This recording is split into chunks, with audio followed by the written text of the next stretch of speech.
अस्सलामु अलैकुम दोस्तों। आज जो कहानी मैं आपको सुनाने जा रहा हूँ, ये कहानी सिर्फ डर की नहीं है। ये कहानी मेरी जिंदगी की उस सबसे बड़ी गलती की कहानी है जिसने मेरी हंसती खेलती दुनिया उजाड़ दी। ये कहानी सुनने के बाद शायद आप भी रात के समय अकेले सफर करने से पहले एक बार जरूर सोचेंगे। तो चलिए कहानी की ओर चलते हैं और सुनते हैं ये कहानी उन्हीं की जुबानी। मेरा नाम सोहेल है, मैं फैसलाबाद का रहने वाला हूँ। आज से लगभग 7 साल पहले मैं रात के समय टैक्सी चलाया करता था। दिन की कमाई घर के खर्च के लिए काफी नहीं होती थी, इसलिए मजबूरी में मुझे रात की ड्यूटी करनी पड़ती थी। घर, बीवी और एक छोटा सा बेटा, बस यही मेरी पूरी दुनिया थी। मेरी जिंदगी बहुत सादा थी। हम एक छोटे से किराए के मकान में रहते थे, लेकिन वहां सुकून था। मेरा बेटा आयान मेरी जान था। जब मैं थका हारा रात को घर लौटता तो उसकी मुस्कान मेरी सारी थकान उतार देती थी। मुझे जरा भी अंदाजा नहीं था कि मेरी एक जिज्ञासा मेरी पूरी जिंदगी को अंधेरे में धकेल देगी। यह नवंबर की ठंडी रात थी। घड़ी में लगभग 8 बजे थे। मैं एक सुनसान चौराहे पर टैक्सी खड़ी करके सवारी का इंतजार कर रहा था। सड़क पर ट्रैफिक बहुत कम था और आसपास की दुकानें बंद हो चुकी थीं। तभी मेरी नजर एक औरत पर पड़ी। उस औरत ने पूरा काला कपड़ा पहना हुआ था। उसका चेहरा पूरी तरह ढका हुआ था और हाथ में एक पुराना सा थैला था। वह धीरे धीरे चलती हुई मेरी टैक्सी के पास आई और बहुत धीमी आवाज में बोली, कब्रिस्तान चलना है। यह सुनते ही मेरा दिल जोर से धड़क उठा। रात का समय, एक अकेली औरत और कब्रिस्तान, मुझे अजीब लगा, लेकिन मैंने खुद को समझाया कि शायद कोई मजबूरी होगी। मैंने किराया बताया और उसने बिना किसी बहस के हाँ कर दी। मैंने टैक्सी चला दी। गाड़ी के अंदर पूरी खामोशी थी। वह औरत बिल्कुल सीधी बैठी थी, न इधर देखती न उधर, लेकिन कुछ ऐसा था जो मुझे अंदर से बेचैन कर रहा था। गाड़ी के अंदर गीली मिट्टी जैसी गंध फैल रही थी, जैसे पुरानी कब्र की मिट्टी की गंध होती है। मैंने शीशा थोड़ा नीचे किया ताकि ताजी हवा आ सके, लेकिन गंध कम होने का नाम नहीं ले रही थी। रास्ते भर वह औरत एक शब्द भी नहीं बोली। उसका थैला उसकी गोद में रखा हुआ था और वह बिल्कुल शांत लग रही थी। कुछ देर बाद हम कब्रिस्तान के गेट पर पहुंच गए। वहां अंधेरा था, न कोई लाइट न कोई इंसान, सिर्फ चांद की हल्की रोशनी कब्रों पर पड़ रही थी। मैंने टैक्सी रोकी और कहा कि हम पहुंच गए हैं। उस औरत ने पैसे सीट पर रखे और बिना कुछ कहे गाड़ी से उतर गई। वह अंधेरे में कब्रों के बीच चली गई और कुछ ही पलों में मेरी नजरों से ओझल हो गई। मैं वहां से चला गया, ये सोचकर कि बस एक अजीब सवारी थी। लेकिन कहानी यहीं खत्म नहीं हुई।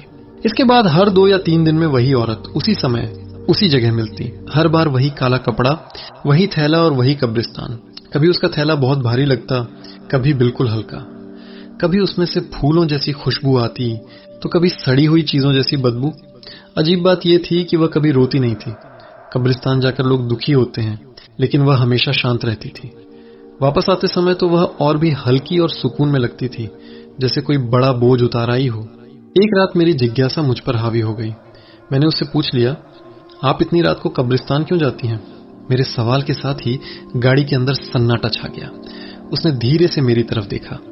उसकी आंखें नकाब के पीछे थीं, लेकिन उनकी ठंडक मुझे साफ महसूस हो रही थी।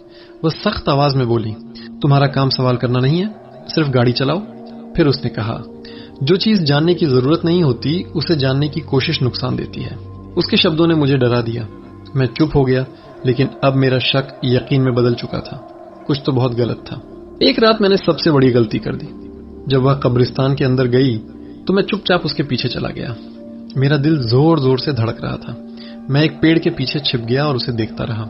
वह एक पुरानी कब्र के पास रुकी। उसने थैला खोला और जमीन खोदने लगी। वो कुछ पढ़ रही थी, लेकिन वे शब्द किसी भी धार्मिक भाषा के नहीं थे। उसकी आवाज सुनकर मेरा शरीर कांपने लगा। उसने जमीन में कुछ दबाया और ऊपर से एक काला सा तरल डाल दिया। मुझे समझ आ गया कि मैंने कुछ बहुत बुरा देख लिया है। मैं वहां से भागा और टैक्सी तक पहुंचा। मैंने गाड़ी स्टार्ट की और जैसे ही आगे बढ़ने वाला था, तभी पीछे का दरवाजा जोर से बंद हुआ। मेरा दिल मुंह को आ गया। मैंने शीशे में देखा। वह औरत पहले से पीछे की सीट पर बैठी थी। मैं उसे आते हुए देख ही नहीं पाया था। उसने भारी और ठंडी आवाज में कहा, अब तुम बच नहीं पाओगे। उस रात के बाद मेरी जिंदगी बदल गई। मुझे तेज बुखार रहने लगा। घर में चीजें अपने आप गिरने लगी। रात को मुझे कोई बुलाता हुआ महसूस होता। और फिर मेरा बेटा बीमार पड़ गया। वह रोते हुए कहता, पापा, वो काली आंटी मुझे बुला रही है।